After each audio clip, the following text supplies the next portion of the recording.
Batiin mo naman yung katabi mo, sabihin mo, welcome, andito ka ngayon. Salamat sa Lord, andito ka. Ayan, so, kumusta po kayo? Mabuti, pabuti ng pabuti. Kumusta po kayo dito sa kanan? Paayos ng paayos. Kayo po din sa kaliwa? Papaganda na paganda. Dito po ulit? Payaman ng payaman. Dito po? Pabanal na pabanal. Ayan. So, paganda talaga na paganda ang buhay natin. Amen? Pagkasama natin ng Panginoon. So, welcome po. Sa ngayon lang po nakarating sa lugar na ito. Ang J1 Mandaluyong po ay isang pamilya na wine-welcome po kayong lahat dito. Ayan. So, bago po tayo mag-start, ay recite po natin yung pong Luke 4:18-19. The Spirit of the Lord is upon me because He has anointed me to preach the gospel to the poor. He has sent me to heal the brokenhearted, to preach deliverance to the captives and recovering of sight to the blind, to set at liberty them that are bruised, and to preach the acceptable year of the Lord. Si Jesus po ang ating Panginoon. Siya yung the Anointed One. Amen?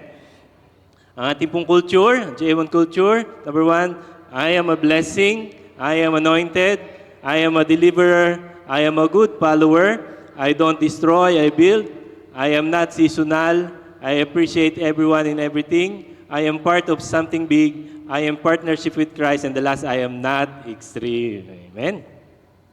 So, sa umaga pong ito, ang ating pong pag-uusapan ay, ang theme po natin for this month is about joy and gladness.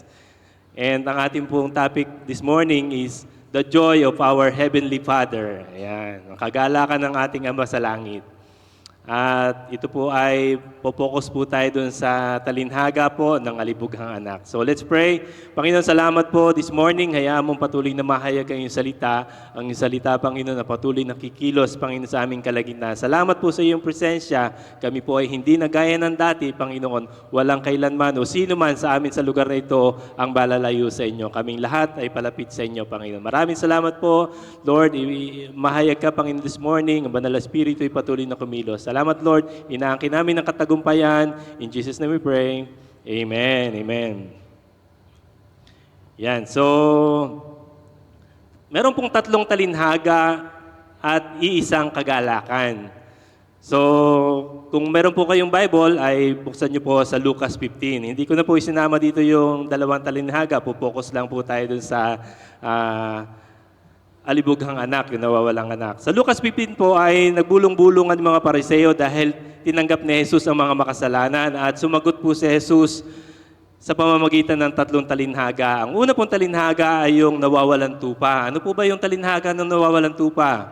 So sabi po doon ay merong isang shepherd na merong 100 na tupa at nung nawala yung isa ay iniwan niya yung 99 at hinanap niya yung nag-iisa.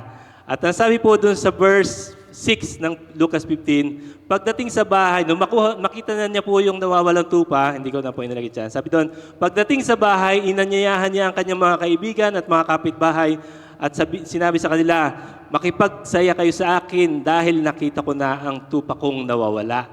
So, mapapansin po natin doon na, at ano naman yung pangalawang talinhaga, yung nawawalang salapi. So meron pong isang babae na may 10 pilak at nawala yung isa.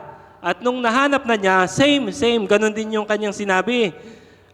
Kapag nakita na niya ito, aanyayahan niya ang kanyang mga kaibigan at mga kapitbahay at sasabihin, makipagsaya kayo sa akin sapagkat nakita ko na ang nawawala kong pilak, salaping pilak. So, at ang third na talinhaga po ay yung nawawalang anak naman o yung the prodigal son o yung alibughang anak. So, lahat ng 3 ito ay nagtatapos sa iisang tugon, pagsasaya at pagdiriwang kasi natagpuan yung nawawala. Amen? So, itinatampok po sa istoryang ito na yung pagbabalik ng makasalanan ay mahalaga. Mahalaga po yon sa puso ng ating Panginoon. Kapag ang isang nawawala ay natagpuan muli. Amen? Tingnan mo nga yung katabi mo. Hindi ka naman siguro nawawala, no? Yeah. Salamat sa Lord, andito ka. Sabihin mo, huwag kang mawawala, ha? Sige, sabihin mo. Huwag kang mawawala. Ayan. The next slide po, sabi dito, magkakaroon ng higit na kagalakan. Ito po yung nangyayari kapag may isang natagpuan. Magkakaroon ng higit na kagalakan sa langit dahil sa isang makasalanang tumalikod sa kasalanan. Nasa Lucas 15:7 po doon. So sinabi po dito ni Jesus na higit ang kagalakan sa langit dahil sa isang makasalanang tumalikod sa kasalanan. Ang langit po mismo ay nagagalak kasama ang Diyos at ang mga anghel. So ang pagbabalik loob po ng isang makasalanan, ang isang taong nagkasala, ay hindi po maliit na bagay. Ito ay dahilan ng kagalakan ng kalangitan. So kapag may isang bumabalik sa Panginoon, talagang nagdidiwang po ang kalangitan. Amen? Ngayon, punta po tayo sa yung alibughang anak. Sa verse 11 po ng 15, sabi diyan, ang kahilingan at paglayo. So, sa verse 11, basahin po natin, sinabi pa ni Jesus, may isang tao na may 2 anak, sinabi sa kanya ng bunso, Ama, ibigay na po ninyo sa akin ang mamanahin ko. At hinati ng ama ang kanyang ari-arian. Pagkalipas ng ilang araw, ipinagbili ng bunso ang kanyang bahagi at nagpunta sa malayong lugar. Nilustay niya roon sa bisyo ang lahat ng kanyang kayamanan. So, yung verse 13 po ay nagkaroon ng matinding paghihirap. So, nang maubos na ito, nagkaroon ng matinding tagutom sa lupaing iyon, kaya't siya ay nagsimulang maghirap. Namasukan siya sa isang taga roon na siya ay nagtrabaho nito sa isang babuyan.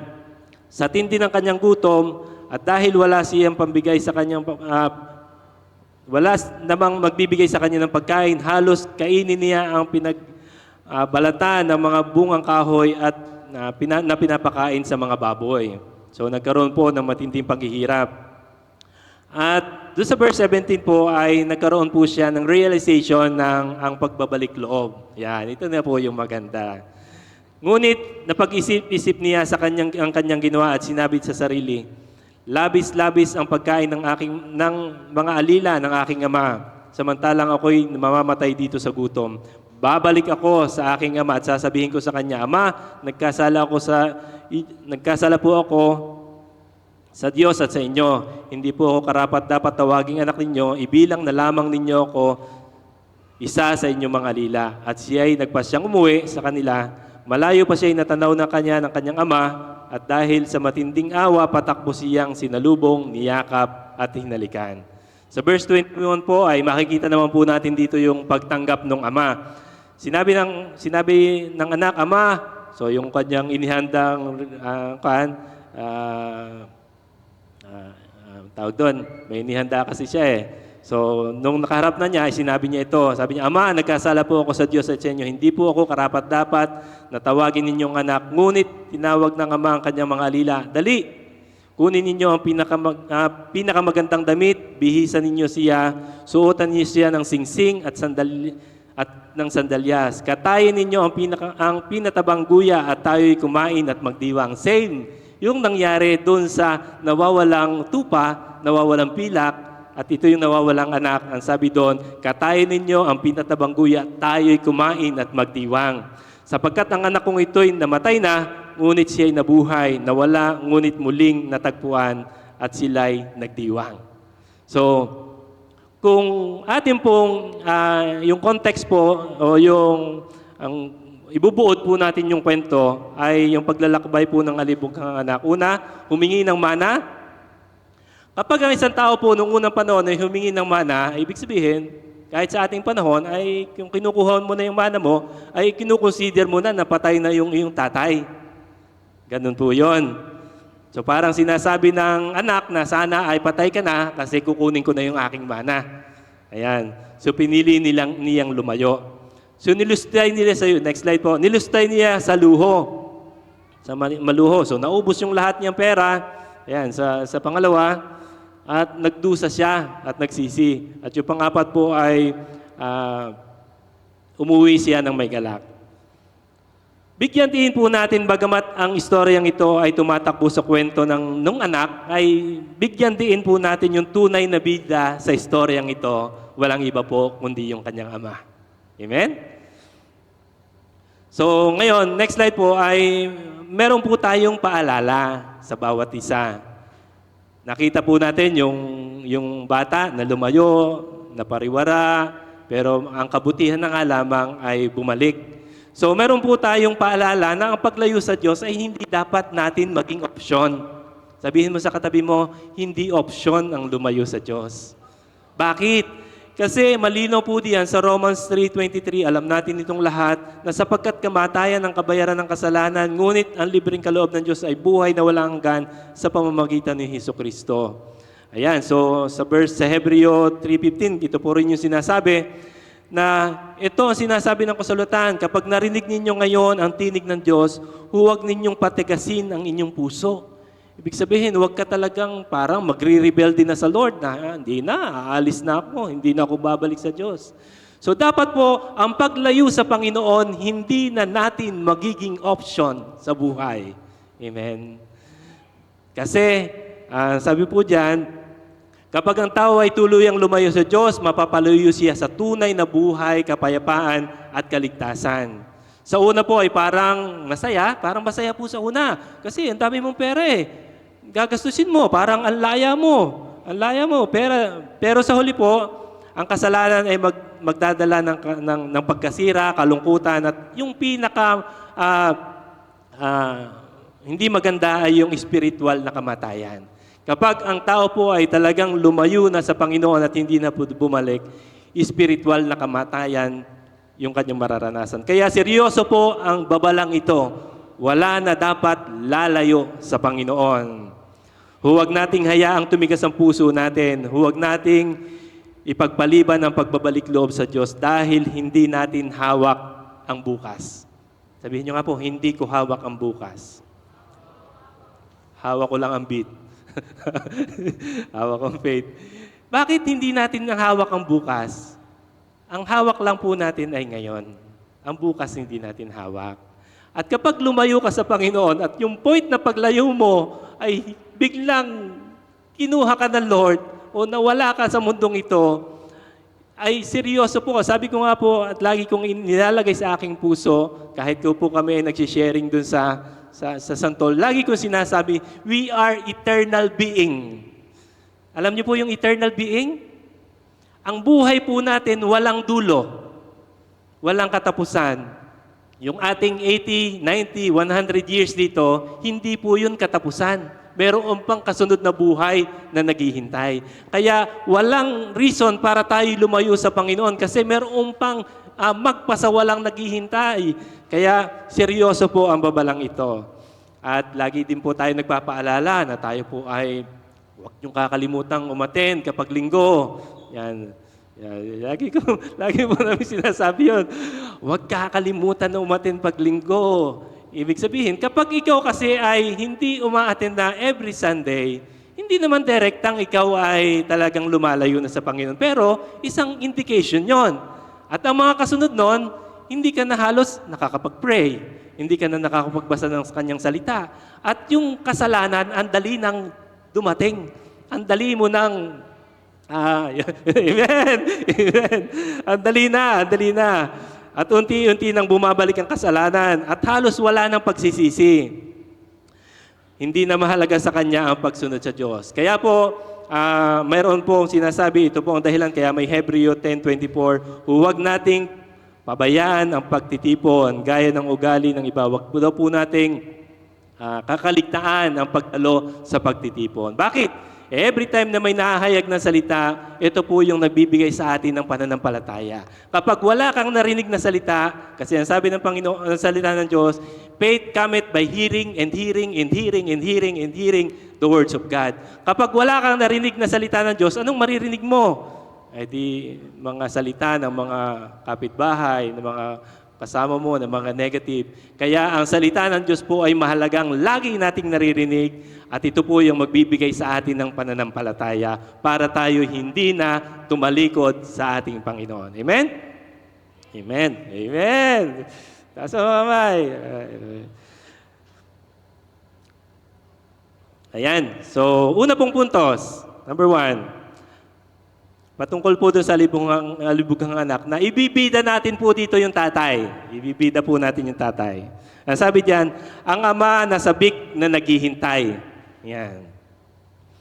So malayo pa ay natanaw na niya ang kanyang ama at dahil sa matinding awa, patakbo siyang sinalubong, niyakap at hinalikan. Malayo pa daw po, natanaw na ng ama yung anak. Ibig sabihin, araw-araw na nakatingin yung ama sa daanan, umaasang babalik ang anak. So ito po yung puso ng isang tatay. So taas po ang kamay ng mga tatay, yung mga magulang na lang, mga nanay din.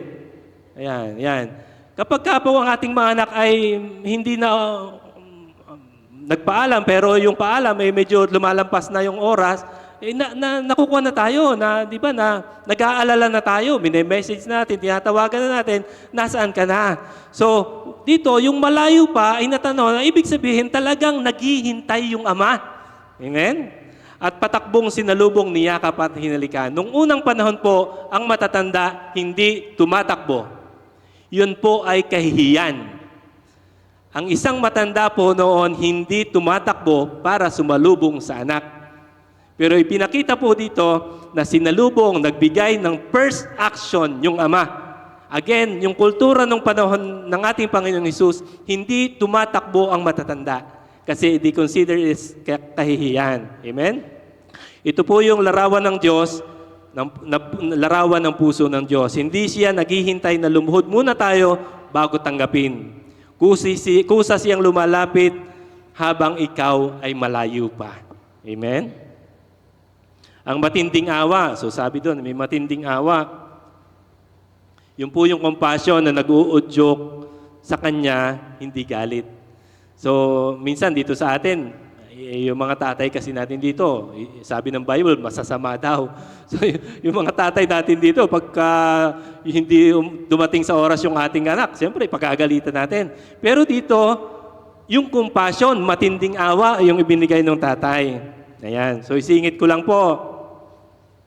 Paalala sa mga anak. Ayan. Para sa mga anak na may mga magulang pa, lagi po kayo mag-update kung nasaan kayo. Ayan. Kahit wala dito yung inyong mga anak. Kasi ramdam niyo po yung ramdam na puso ng isang ama. Huwag maglilihim. Yan. Sasabihin, nasa church. Pero nasa mga kabarkada pala at kung saan pupunta. Ayan.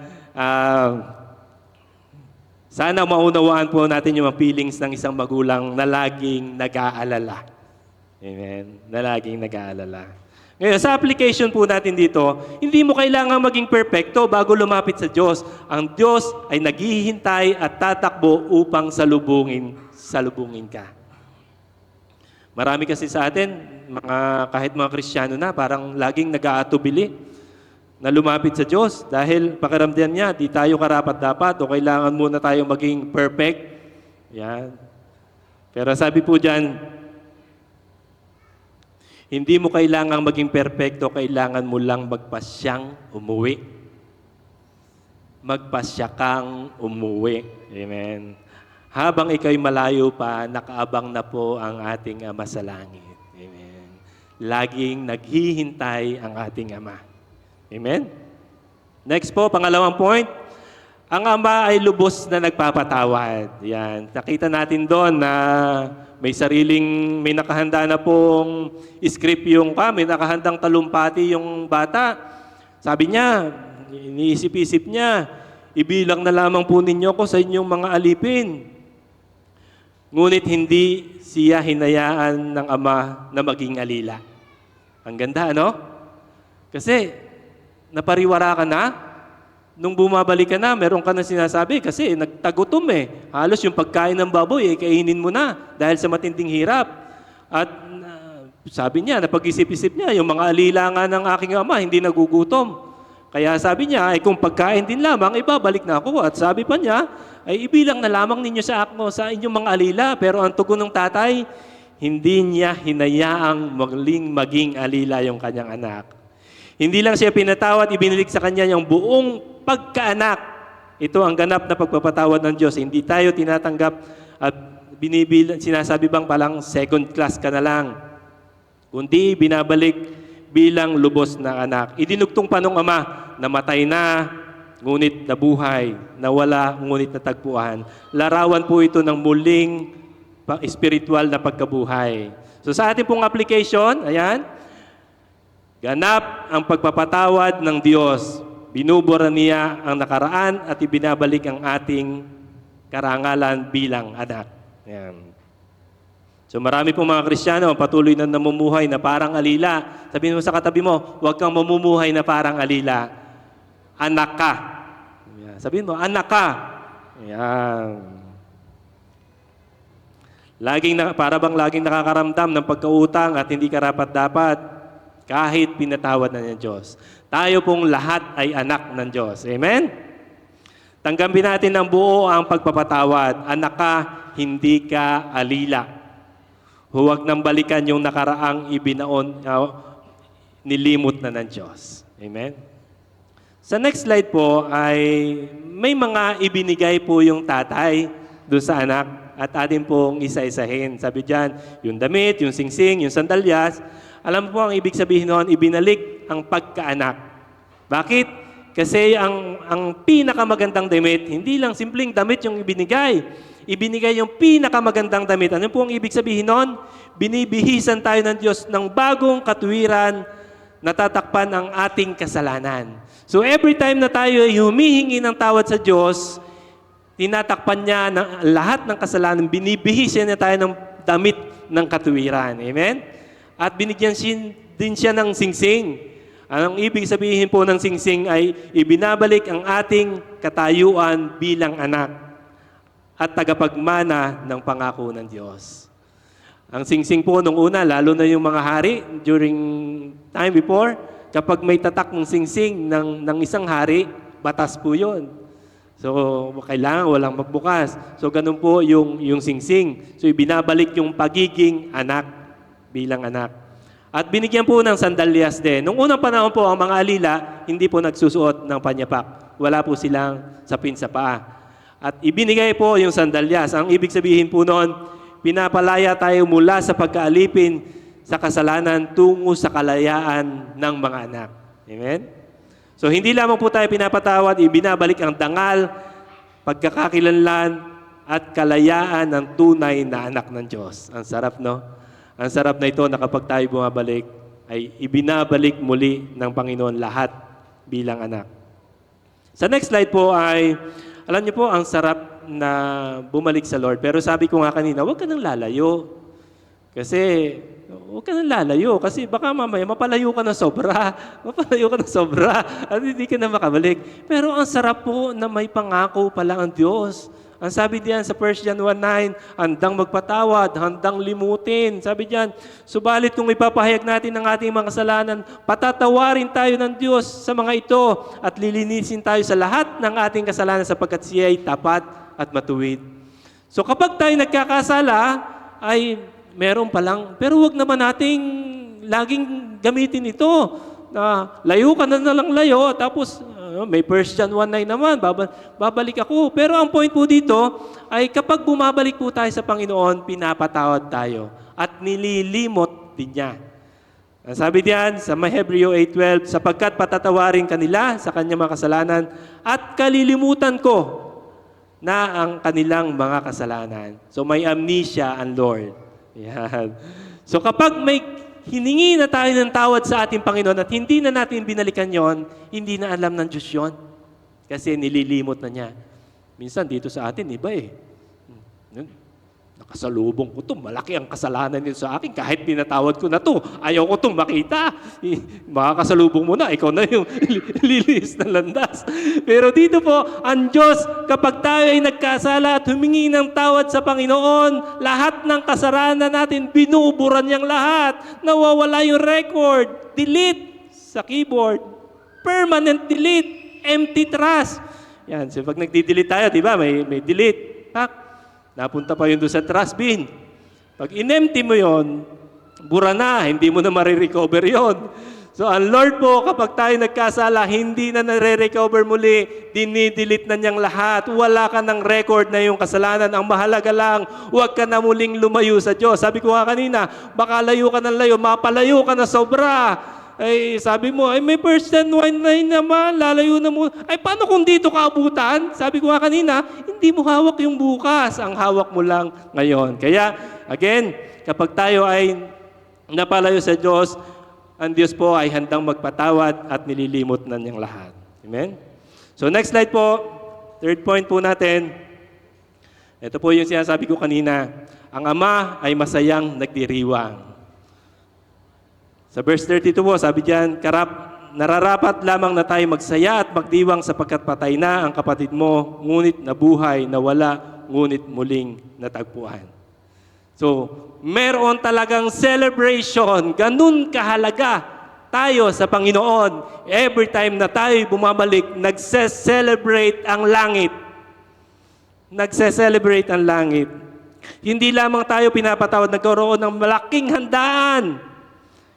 Pinatabang guya, nagkaroon ng tugtugan, nagkaroon ng sayawan. Ang pinatabang guya po ay inilalaan lamang para sa pinakamalaking okasyon noong unang panahon. Ngayon, pag pumunta ka sa palengke, hindi mo na ma-recognize kung talagang pinatabang guya yon kasi katay na eh. Pero noong unang panahon, talagang merong silang isang piniprepare na matabang guya na kapag may malaking okasyon, ito yung ginagamit. At nang bumalik yung anak, kinatay yung pinakamatabang guya. Nagkaroon ng malaking celebration, nagkaroon ng malaking okasyon. Pinapakita nito kung gaano kalaki ang saya ng isang ama kapag merong bumabalik na anak. Amen? Alam niyo po, in chapter 15 ng Lucas, ang salitang kagalakan, pagsasaya, 3 times na nabanggit. Yung sinabi ko nga kanina, yung sa nawawalang tupa, nawawalang pilak, at yung nawawalang anak, 3 times na nabanggit po yung salitang kagalakan o magsaya tayo, mag-celebrate tayo. Amen? Ang kaligtasan po ng isang nawawala, hindi lamang nagdudulot ng kaginhawahan, ito'y nagdudulot ng kapistahan sa langit. Alam natin yung pesta, ano? Mga taga-Lukban. Sino napunta na sa Lukban? Quezon.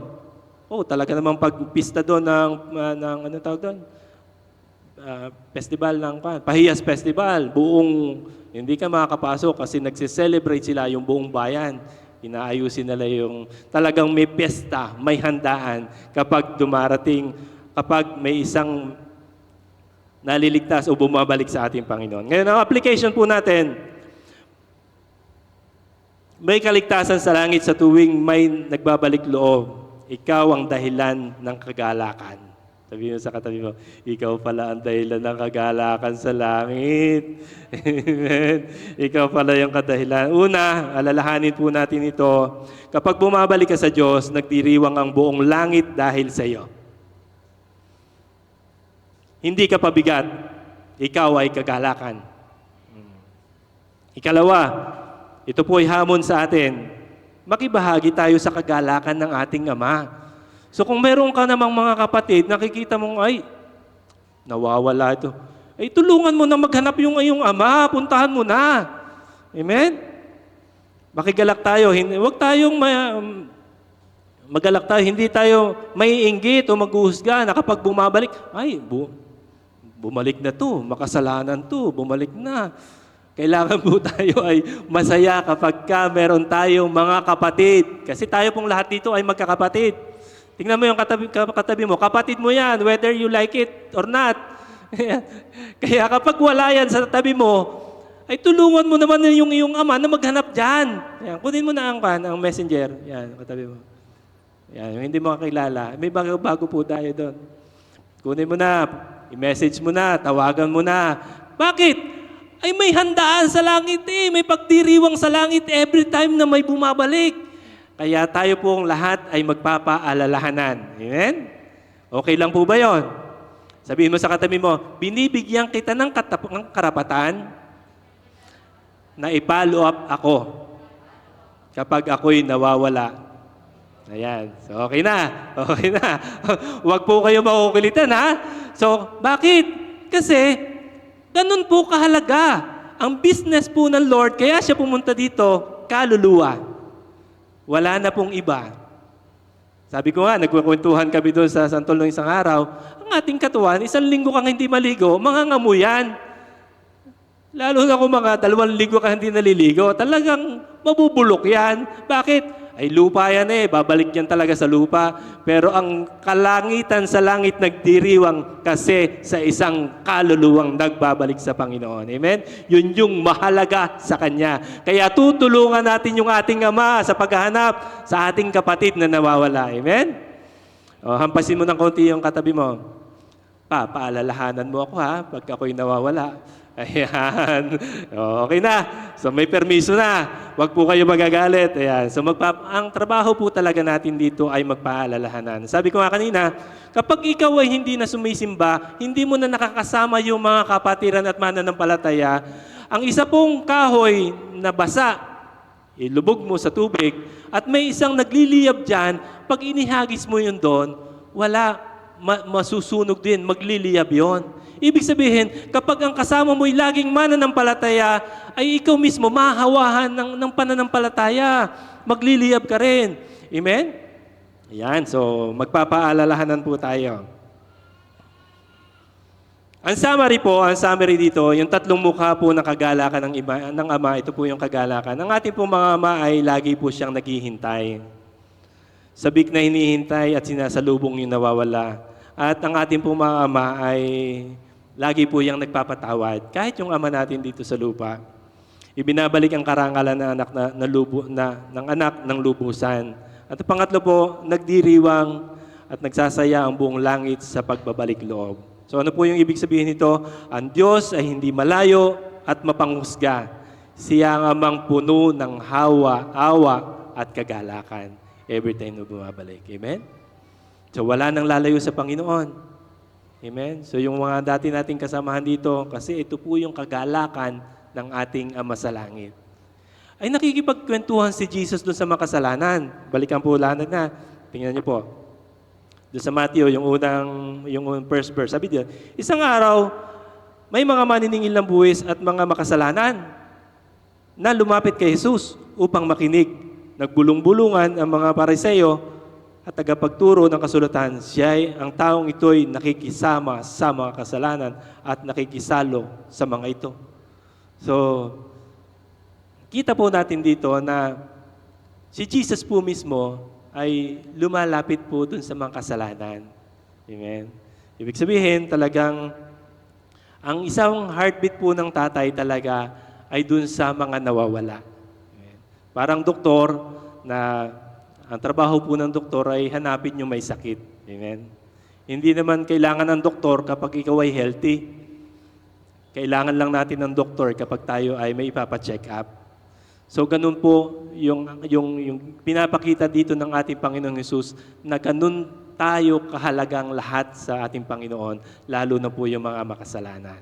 Amen? Next slide po. Ang kagalakan po ng langit sa verse 15, Lucas 15:10. Sinasabi ko sa inyo, gayon din ang kagalakan ng mga anghel ng Diyos. So kasama ang mga anghel na nagse-celebrate sa langit dahil ang isang makasalanang tumalikod sa kasalanan. Next slide po. Ito po yung ating application. At paano tayo tutugon matapos natin itong malaman. Umuwi ka na sa Ama. Sabihin mo lagi yung babalik na ko sa aking Ama. So ano man yung ating nakaraan bukas, ang pinto ng tahanan para sa inyo. Lagi po tayong babalik sa ating Panginoon. Second po, tanggapin natin ang pagpapatawad. Huwag manatili sa pakiramdam na pagiging alila. Lagi nating tatandaan, anak ka. Tagalangit ka. Sabihin mo sa katabi mo, tagalangit ka. Amen. Masarap po sa langit. Ang sabi po ng Bible, hindi pa nakikita ng iyong mata, hindi pa naririnig ng iyong tainga, hindi pa sumasagi sa iyong isipan, ang inihanda ng Diyos sa sino mang umiibig sa Kanya. Hindi sinabi doon na ganito kalaki yung inihanda. Ang sabi doon, hindi mo pa naiisip, hindi pa sumasagi sa limitado mong isipan. Mag-isip ka dito ng magagandang bagay.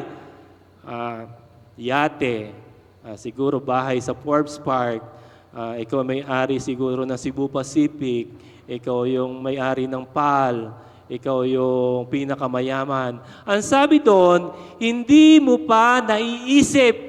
Kung itong mga naiisip nating magagandang bagay dito sa lupa ay parang maganda na, ang sabi ng Bible, hindi mo pa naiisip ang inihanda ng Diyos sa sino mang umiibig sa Kanya. Isa lang po ang ibig sabihin po noon. The best po yan. The best po yan. Amen? Sige po, palakpak po sa ating Panginoon. Makibahagi po tayo sa kagalakan. So, magsaya kasama ang langit sa bawat nagbabalik loob. Sabi ko nga po kanina ay may role po tayo na magpaalalahanan na balik na tayo sa Lord. Mag-follow up tayo. Makibahagi tayo sa kagalakan ng ating Ama. Huwag nating hayaan na yung ating kapatid ay lumalayo na, ay sinasabi pa natin, bahala ka sa buhay mo. Wala pong ganun dito. Magpapaalalahanan po tayo. Tularan po natin yung ating puso ng isang ama. Maging mapagpatawad. Ayan. At malugod sa mga nawawala. At malugod sa mga nawawala sa paligid mo.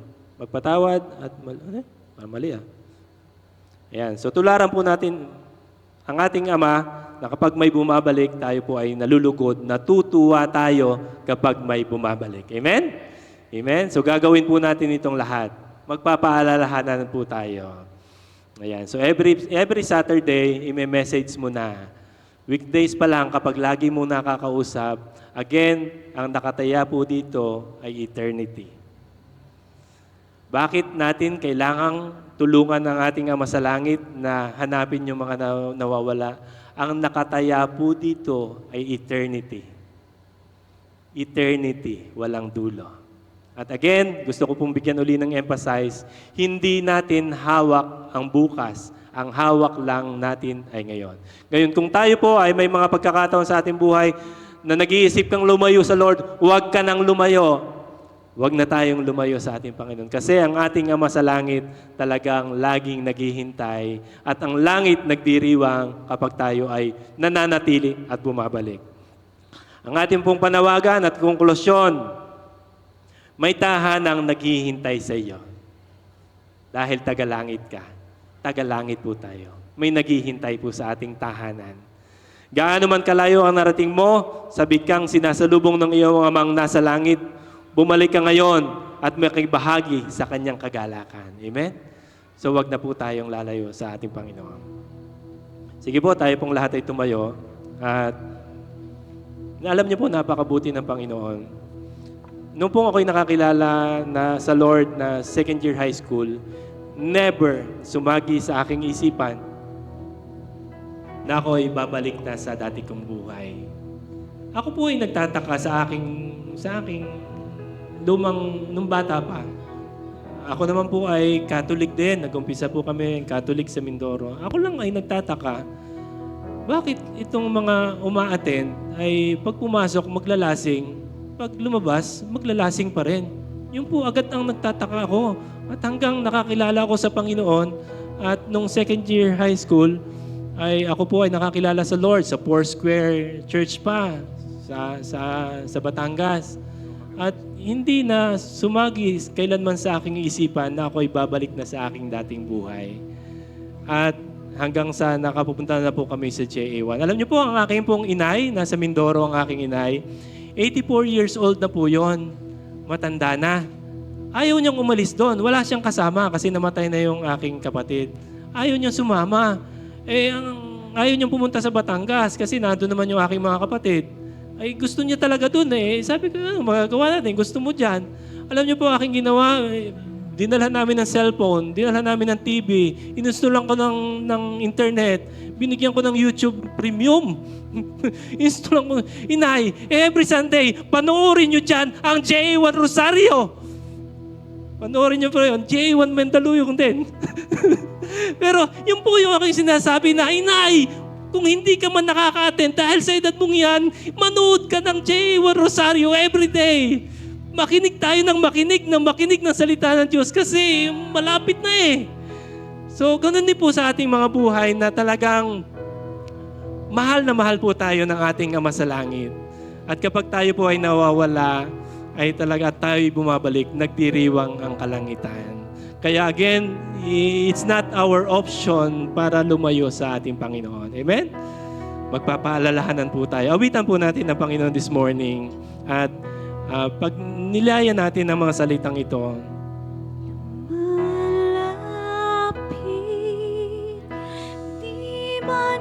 lalapit tayo sa Panginoon ngayon. Sa kabanalan mo, Itaas mo yung kamay ngayon. at kawan, kapatawaran sa'yo.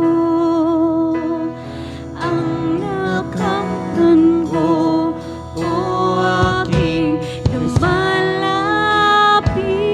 Lapit sa Lord, lapit. Di man karapat-dapat sa kabanalan mo. Biyaya at kawan, kapatawaran sa'yo. Ay nakamtan ko, o aking lumalapit. Lapit sa Lord. Di man karapat-dapat sa kabanalan mo. Biyaya at kawan, kapatawaran sa'yo. Ay nakamtan ko, o aking lumalapit. Sige, lapit mo Panginoon ang bawat isa sa iyong puso. Draw us nearer to you, Lord. Draw us nearer to you. Itusan mo ang Espiritu mo ngayon na lumapit sa ating Panginoon. Naghihintay ang ating Diyos. Nananapit siya sa iyong muling pagbabalik. Dapat sa kabanalan mo. Biyaya at kawan, kapatawaran sa'yo. ay nakamtan ko, o aking Jesus. Minsan pa, Malapit, lapit pa sa Lord. karapat-dapat sa kabanalan mo. Biyaya at kawan, kapatawaran Sa'yo. ay nakamtan ko, o aking Jesus.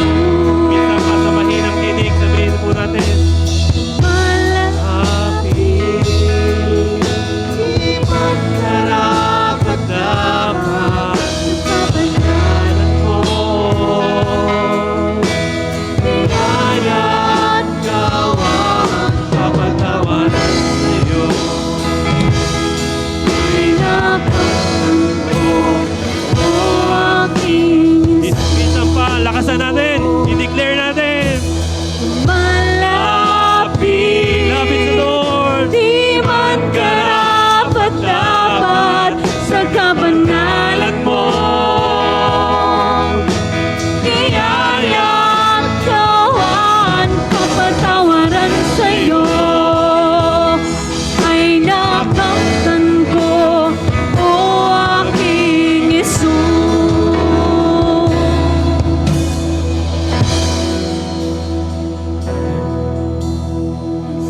Panginoon, maraming salamat po sa umagang ito, sa iyong mga salita, na kaming lahat ay minamahal mo. Kaming lahat, Panginoon, ay iniibig mo. Salamat po, Panginoon, dahil alam po namin at i-declare namin ngayong umaga, walang isa man sa lugar na ito na malalayo sa inyo. In the name of Jesus. Manghahawa pa kami ng iba. Yung mga kapatid namin na wala dito ngayon, isasama namin silang lahat na palapit sa inyo. Maraming salamat po, Panginoon, sa inyong pagmamahal at pag-ibig nung kami makasalanan pa. Salamat po, Panginoon, sa langit, sa aming tahanan na bukas at naghihintay sa aming lahat. Maraming salamat po, Panginoon, and we declare, O God, na i-bless mo ang buhay ng bawat isa. Kami pong lahat ay matututo sa inyo. Kaming lahat ay maniniwala pa sa inyo. Mag-i-increase pa yung aming faith, mag-i-increase pa yung aming pagsunod, mag-i-increase pa yung aming pagtitiwala, palaki ng palaki, pataas ng pataas, Panginoon. At upang kung may mga sitwasyon man sa aming mga buhay o mga trials, hindi kami kayang ilayo nito sa inyo, Panginoon. Lord, maraming salamat po. Bless mo po ang bawat isa, maging aming buong pamilya. Salamat po, Panginoon. Kami at ang aming buong sambahayan, O Lord, sama-sama, Panginoon, na laging lalapit sa inyo, Panginoon, at uuwi sa iyong tahanan. Salamat po, God. Lord, we thank you, Lord, we love you, and we bring back to you all the praises. In Jesus' name we pray. Lahat po tayo magsabi ng Amen.